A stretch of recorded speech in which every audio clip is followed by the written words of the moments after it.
அனைவருக்கும் நமஸ்காரம். இன்னைக்கு தசகம் 4ல 8வது ஸ்லோகம். இதுல முன்னாடி ஸ்லோகத்துல என்ன சொன்னார் அப்படின்னாக்க, ஒருவேளை நம்ம அந்த சமாதி நிலையிலிருந்து நழுவிட்டோம் அப்படின்னாக்க திருப்பி அந்த தாரணையிலிருந்து ஆரம்பிக்கணும் அப்படின்னு சொன்னார் இல்லையா.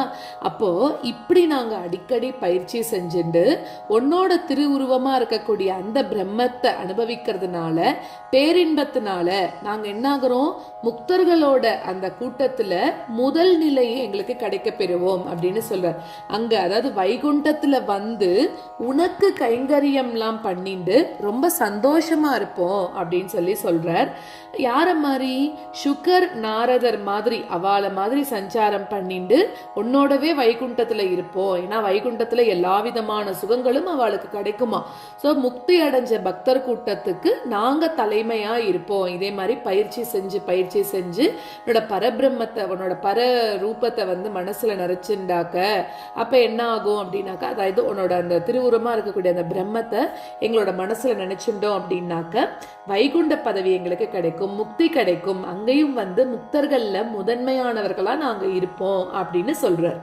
இத்தம் அபியசன நிர்பரோல்லசத் த்வத் பராத்ம சுக கல்பிதோத்சவாஹ முக்த பக்த குல மௌலிதாம் கதாஹ சஞ்சரேம சுக நாரதாதிவத்.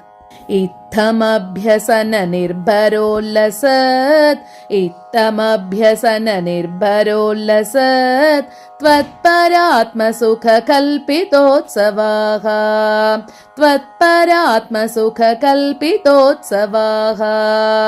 मुक्त भक्त कुल मौलितां